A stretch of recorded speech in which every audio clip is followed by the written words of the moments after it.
Balance ကားတွေကိုလေးလာနေမယ်ဟန်တို့ဘယ်လိုမျိုးအချိန်ပေးပြီးတော့လေးလာရမှာလဲသင်တန်းတွေကိုတတ်နေဘာဖြစ်လို့အခုထိကောင်းကောင်းကြီးမကြွကျင်ရသေးတာလဲတကယ်ကို native တယောက်လိုမျိုးဟန်တို့ပြောဖို့အတွက်ဘယ်လိုမျိုးလုပ်ရမှာလဲ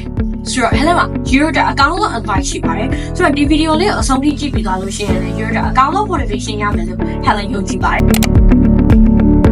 Hello guys, Helen ဖြစ်ပါတယ်ဆိုတော့ Helen တို့ရဲ့ဘဝကိုဘာ improvement မရှိဘဲနဲ့ဒီတိုင်း lazy life နဲ့ပဲနေသွားမှာလားဆိုတော့ let's get started ဒီ main conversation ကြီးမစခင်မှာ Helen ရဲ့ short life story လေးအကြောင်းပြောပြချင်ပါတယ် very short life story ပါဆိုတော့ Helen မနက်မိုးလေးအဲ့ရထားတာနဲ့ငါတနေ့ကဘာလုပ်ရမလဲဆိုတော့စဉ်းစားတတ်ပါတယ်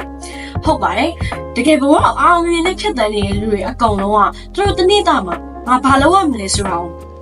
စဉ်းစားပြီး to-do list လုပ်တတ်ကြပါတယ်ဒါပေမဲ့ Helen to-do list မလုပ်ပါဘူး Helen ရဲ့ morning life ရဲ့အစက it's really simple ဘာတကယ်ကိုရိုးရှင်းပါတယ် Helen မနက်မိုးလေးနိုးတာနဲ့ Helen kitchen ထဲကိုသွားပါတယ်ပြီးတော့အမေဆေးဖို့ထားသွားပြီးပကံတွေကို Helen ဆေးပါတယ်ပြောရရင်တော့ Helen housework လုပ်တာပေါ့နော်ဆိုတော့ Helen အဲ့ housework တွေအားလုံးလုပ်ပြီးသွားတဲ့အချိန်မှာ Helen မျက်နှာတက်တက်သွားတိုက်ချိန်ရေးချိုးရဆိုတော့အဲ့ဒီလုပ်နေတဲ့အချိန်မှာ Helen ရဲ့တစ်ခုတည်းသောအားသာချက်ဘာလဲဆိုတော့ Helen podcast နားထောင်တဲ့အကျင့်ရှိပါတယ်ဆိုတော့ဘယ်လို podcast မျိုးတွေ Helen နားထောင်တာလဲ knowledge တွေကို sharing လုပ်ပေးနေတဲ့ကိုဒီဒီယိုလို vlog မျိုးတွေမဖြစ်ဖြစ်အောင်လို့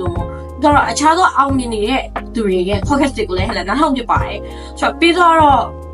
languages နဲ့ပတ်သက်ပြီးတော့ sharing လုပ်တာပေးတာရှင်းပြပေးတာတဲ့ဟာတွေအကုန်လုံးကို Helen housework လုပ်နေတဲ့အချိန်ပဲဖြစ်ဖြစ်မျက်နှာတင်းနေတဲ့အချိန်ပဲဖြစ်ဖြစ်ရေချိုးနေတဲ့အချိန်ပဲဖြစ် Helen ဘေးနားမှာအမြဲဖုန်းထောင်ပြီးတော့ဖွင့်ထားလေးရှိပါတယ်ဆိုတော့အဲ့ဒါကိုထားပါအောင် Helen ဆက်ပါအောင်အဲ့လို housework တွေ Helen လုပ်ရရှိတဲ့အလုပ်တွေအကုန်လုံးလုပ်ပြီးသွားပြီဆိုလို့ရှိရင် Helen ဘဝအတွက်အရေးကြီးတဲ့အရာ Helen စလုပ်ပါဆိုတော့ what is that အရေးကြီးတဲ့အရာကြီးကဘာကြီးလဲဆိုတော့ studying ပါဟုတ်ပါတယ်လေ့လာခြင်းပဲဖြစ်ပါတယ် Helen တို့ဘဝမှာကျောင်းစာပဲစာဆိုပြီးရှိတာမဟုတ်ပါဘူးဘဝအတွက် school lesson ဆိုပြီးပြီးသွားတာနဲ့ life lesson ဆိုတာရှိပါတယ် wait Helen life lesson ကိုပြောလိုက်လို့ကြီးကြီးမားမားမတွေးလိုက်နဲ့နော် Helen တို့ life lesson ဆိုတာကိုဘဝအတွက် improve ဖြစ်စီမယ့်အရာ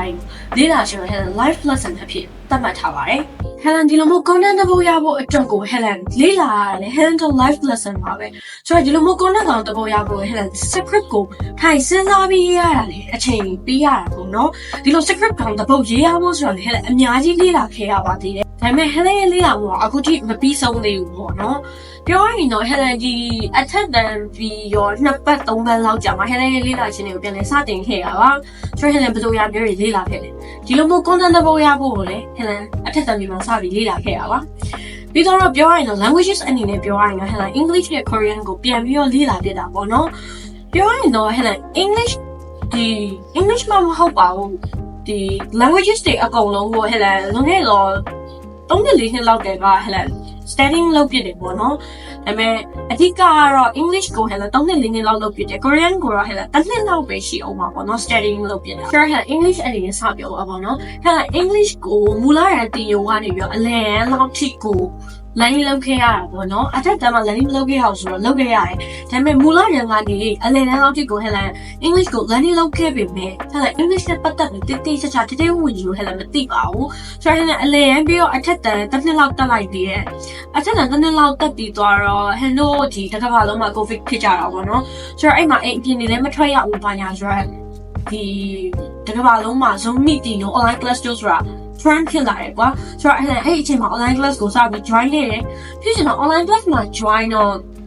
မျိုးနေဘောင်းဆောင်ကနေအသက်အရွယ်ဘောင်းဆောင်နဲ့ Helen တွေ့ရတယ်ဆိုတော့ Helen လူများနဲ့စကားပြောရမှာလေကြောက်တယ်ကွာပြောချင်တာကတော့ public speaking ကိုကြောက်တယ်လို့ပြောရမှာပေါ့နော်ပြောရတော့ပို့ဆိုတော့ English လို့ပြောရတယ် English လို့ပြောရ Helen ပို့ပြီးတော့ကြောက်တယ်ပြီးတော့ရှက်တယ်အခုလိုမျိုး Helen English speaking ကိုမကြောက်တဲ့ဘူးထင်တယ်ပြောရရင်တော့ဒီလိုမျိုး English speaking ကိုမပြောနိုင်တာကရှက်စရာကြောက်စရာမဟုတ်ပါဘူးတကယ်တမ်းပြန်တွေးလိုက်လို့ရှိရင်ကိုကဒီ English ဆိုတဲ့ language ကြီးကိုကြောက်နေရမှာ Helen တို့တကယ်ကိုရှက်စရာပါဒီ basic ပြီးတော့ Helen level 2လောက်ထိကို Helen ဆက်တက်တာပေါ့နော် level 2လောက်တက်နေတဲ့အချိန်မှာ Helen ကျောင်းပြန်တက်ရတယ် Helen level 2မှာရက်လိုက်ရတယ်ဆိုတော့Helen level 2မှာရက်လိုက်ပေမဲ့ Helen English လေ့လာမှုကို Helen မရက်တန်းပြလိုက်ပါဘူးဆိုတော့ Helen အဲ့လိုမျိုးမရက်တန်းပြလိုက်လို့လေ Helen Euro အခုလိုမျိုး English ကိုလေ့လာဖို့အတွက်ကောင်းကောင်းကြီးတိုက်တော်နိုင်တာပေါ့နော်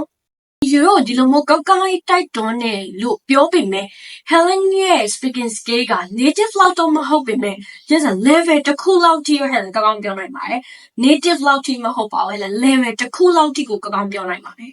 ဆိုတော့ English speaker တော့ language တစ်ခုပါရအောင် Korean ပါ Helen ဒီ Korean ကိုငယ်လေးရဲ့ဝါသနာပါခဲ့ရဆိုတော့ Helen ဒီ COVID ဖြစ်နေတဲ့အတော့အတွင်းမှာ Zoom meeting ကနေပြီးတော့ Helen Korean online class ကို join ခဲ့တာပေါ့နော် Helen အဲ့ Korean online class ကို join နေတဲ့အတော့အတွင်းမှာ Helen အတန်းထဲမှာအမြဲ roll number 1ဝင်ခဲ့ပါတယ်ဟုတ်ပါတယ် Helen roll number 1ဝင်ခဲ့ပါတယ်ဒါပေမဲ့အဲ့ဒါကြောတာတော့မဟုတ်ဘူးပေါ့နော်ဆိုတော့ Helen ဒီ Korean ဘာသာကြီးကိုလေ့လာနေတဲ့အချိန်တော့အတွင်းမှာအများကြီးတိုးတက်ခဲ့ပေမဲ့ Helen ကြောင်းပြန်တက်ရတဲ့အချိန်မှာ Korean ဘာသာကိုလေ့လာဖို့အတွက်ခက်ခဲခဲ့ပါတယ်ဘာလို့ခက်ခဲလဲဆိုတော့ Korean က English လိုမျိုးတနေ့တာမှာပြောတဲ့စကားလည်းမဟုတ်ဘူးအများဆုံးပြောတဲ့စကားလည်းမဟုတ်တဲ့အတွက်ကြောင့်မို့ Helen ဒီ Korean ကိုတနေ့တာအချိန်မှာလေ့လာဖို့အတွက် Helen တော်ကိုခင်းရင်းခဲ့တာပေါ့နော်ဒါပေမဲ့ဖြစ်ချင်တော့ Korean က Helen စိတ်ဝင်စားတဲ့အရာဖြစ်နေတဲ့အတွက်ကြောင့်မို့ဘယ်တော့မှ Korean နဲ့ Helen မစိမ့်ခဲ့ဘူးဘာလို့လဲဆိုတော့ Helen ရုပ်ရှင်ကြည့်တဲ့အချိန်မှာလည်း Helen က Korean က listening skill ကြီးရရှိနေကွာဆိုတော့ Helen Korean နဲ့ဘယ်တော့မှမစိမ့်ခဲ့ပါဘူး Helen ပြောချင်တာဘာသာစကားတစ်ခုကိုလေ့လာပြီးဆိုရင် class မှာသင်တဲ့သင်ရိုးတွေကိုပဲလေ့လာတာမဟုတ်ဘဲနဲ့ကိုယ်တကယ်စိတ်ဝင်စားတဲ့ဘာသာစကားတွေကိုအပြင်ကနေထပ်ဆောင်ပြီးတော့ရှာဖွေပြီးတော့လေ့လာတာကပိုပြီးထိရောက်တဲ့ဒီလန်လို့ Helen ယုံကြည်ပါတယ်ဘာဖြစ်လို့လဲဆိုတော့ Helen ဘာသာစကားတွေဒီတိုင်းလေ့လာနေတဲ့တစ်လျှောက်လုံးမှာပေါ့နော် Helen အဲ့ဒီနီလန်းကိုကောင်းကောင်းအသုံးပြုခဲ့ပါတယ်ဘာသာစကားပဲလေ့လာဘယ်အရာတွေကိုပဲလေ့လာသင်ယူလေ့လာရုံနဲ့မပြီးပါဘူးပြောချင်တာကကိုလေ့လာသင်ယူထားတဲ့အရာတွေကိုအပြင်မှာလက်တွေ့အသုံးချတတ်ဖို့ Helen ပြောချင်တာပါ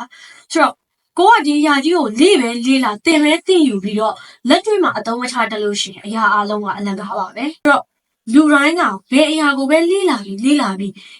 ကိုအပြင်မှာလက်တွေ့အသုံးချကြည့်ပါလက်တွေ့ဆိုတဲ့အရာကိုစမ်းကြည့်ပါလို့ Helen ပြောချင်ပါတယ်